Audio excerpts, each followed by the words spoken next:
Hello and welcome to this special interview on Africanews. I am Ronald Kato.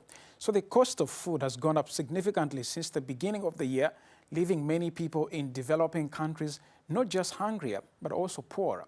High energy prices, a pandemic, and the war in Ukraine, which has made it harder for countries to import grains, have created a food crisis on a huge scale.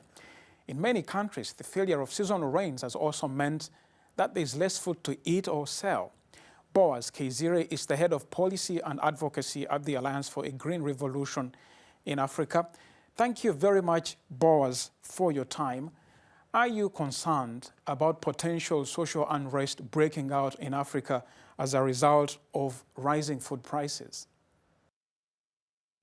Thank you for having me, Kato. I think I'm concerned as a person, but also the continent is concerned. At the moment, we are witnessing the largest cost of living crisis of the 21st century to date, and the people's capacity to cope is actually decreasing. In fact, the shock is, the time is clicking, and we do not have enough time to really wait. But there's still some bit of period where we can actually begin to see the cost of living addressed and all the human suffering that it is bringing. In fact, FAO is estimating that almost up to 83% of the poor households' income is spent on food. So that means if there are changes in prices, if there are increases in the cost of living, this is potentially likely to run into a social unrest and that creates some political challenges as well. African governments, Boaz, aren't exactly just sitting back. What are they doing now to bring down the rising cost of food? What interventions are they undertaking? So they are putting in place some of the policy incentives to create efficiency in the supply chains, for example. They are also trying to put in subsidizing agriculture seed and fertilizer to make sure that the production is increasing. Those are some of the efforts. They are also deliberately working on protecting the consumers by establishing stimulus packages and also strengthening social safety nets to make sure that the governments are able to respond and cope to the shock. And one of the other key things that we are witnessing on the continent and what some of the leaders are doing is strengthening their strategic food reserves. The idea is to stabilize supplies as well as prices and supporting domestic approaches. Boaz, the world is excited about, for example, the grain export deal between Russia and Ukraine, but this is only short term. How do you address the deep-seated structural issues that are to blame for food crisis in many developing countries?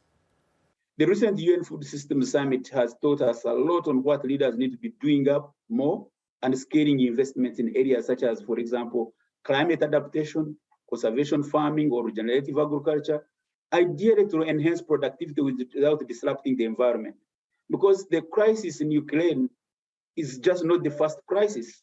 Initially, we had the climate change crisis, the locust invasion in Africa, then there was oil and gas price increases, even before the Ukraine crisis. All these have exacerbated the challenge on the continent. This year's African Green Revolution Forum that's going to take place in Kigali, Rwanda, is a huge opportunity for governments and business leaders to discuss and agree on some of these solutions. They need to accelerate trade across the region, especially implementation of inter-Africa trade, because only then we'll be able to see where you can get food from deficit areas to surplus areas. You know, we are seeing fertilizer being produced in Nigeria by Dangote, but getting in the market in Europe and the rest of the world rather than reaching the poorer households in Africa, simply because of structural constraints. Leaders must act on some of those challenges to be able to strengthen trade within the region. Boaz, you have worked at the African Union, and in fact, this year is the year of nutrition in Africa. What, according to the AU, are the biggest threats to African food and nutrition security, and what are they doing about it?